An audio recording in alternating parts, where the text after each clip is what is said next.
Assalamualaikum warahmatullahi wabarakatuh. Perkenalkan, nama saya Sofyan Ali. Pada kesempatan ini saya akan memaparkan tugas ruang kolaborasi modul 3.1 mengenai pengambilan keputusan berbasis nilai-nilai kebajikan sebagai pemimpin. Dan ketika kami berdiskusi dalam ruang kolaborasi modul 3.1, kami dikelompokkan oleh fasilitator menjadi 3 kelompok dan saya ada di kelompok 3. Anggota kelompok 3 terdiri dari saya, Pak Engkus Kusnandar, Pak Andri Maulana, dan Bu Elisa Yahya. Tujuan pembelajaran, calon guru penggerak dapat berbagi, berkolaborasi, dan menerapkan keterampilan pengambilan keputusan berdasarkan 4 paradigma, 3 prinsip, dan 9 langkah pengambilan keputusan dan pengujian keputusan.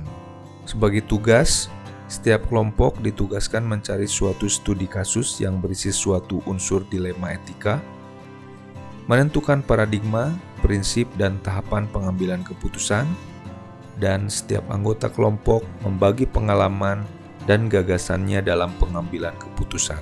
Kasus yang diambil sebagai studi kasus, pada saat musyawarah kenaikan kelas tahun lalu, ada siswa yang jarang masuk sekolah selama lebih dari 3 bulan.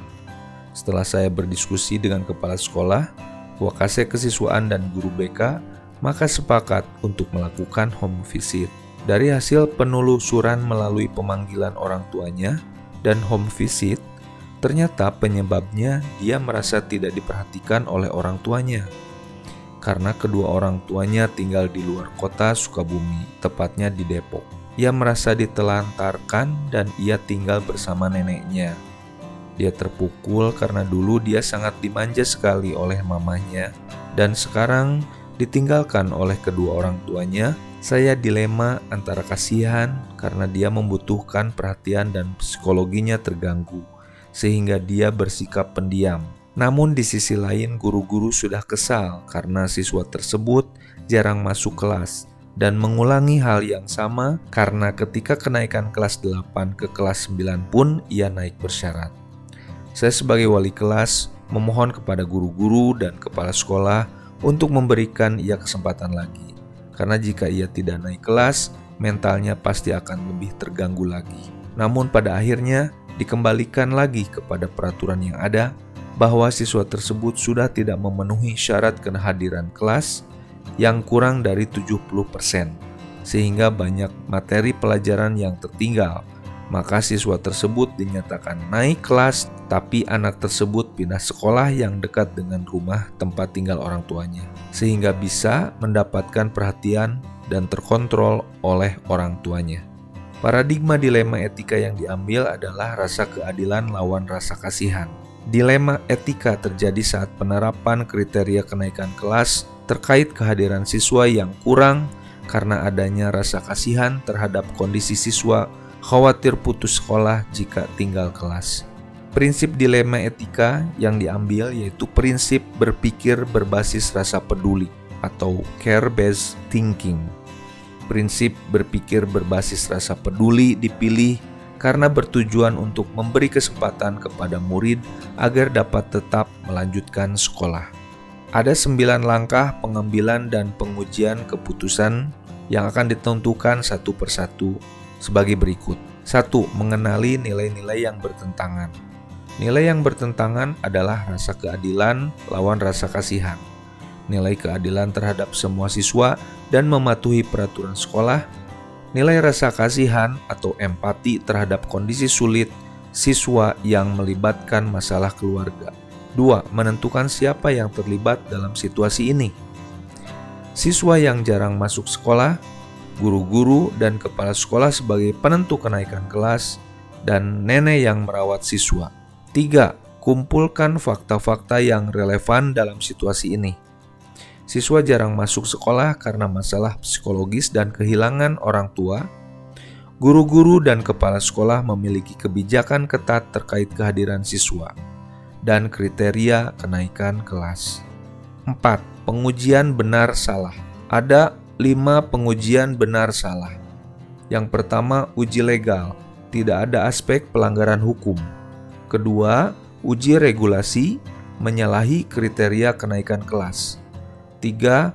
Uji intuisi. Intuisi mendorong untuk mempertimbangkan faktor psikologis dan keadaan khusus siswa. 4.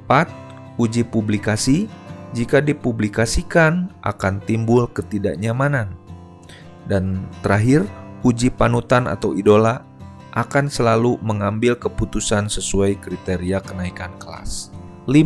Paradigma benar lawan benar. Kasihan. Siswa tersebut jelas membutuhkan perhatian dan dukungan psikologis karena kondisi keluarganya. Memberikannya kesempatan lagi dapat membantu memperbaiki kondisi mentalnya.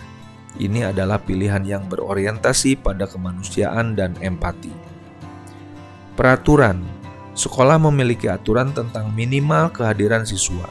Jika siswa tidak memenuhi syarat ini, secara logis ia tidak memenuhi syarat untuk kenaikan kelas.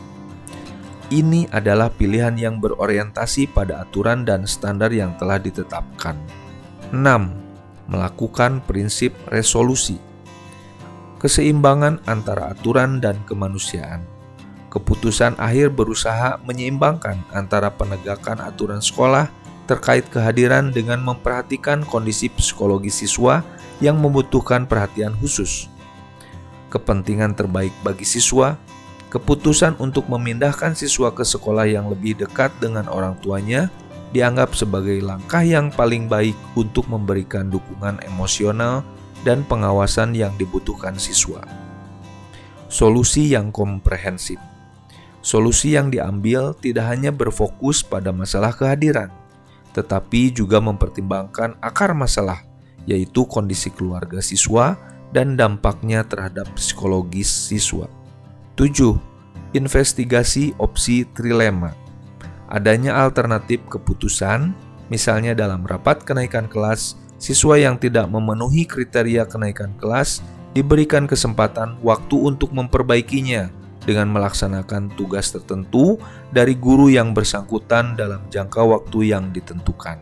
8. Buat keputusan. Keputusan yang diambil oleh rapat guru dalam menaikkan siswa yang bermasalah dalam kehadiran namun direkomendasikan untuk pindah sekolah dekat dengan orang tua sudah sesuai dan merupakan pilihan terbaik yang bisa diputuskan.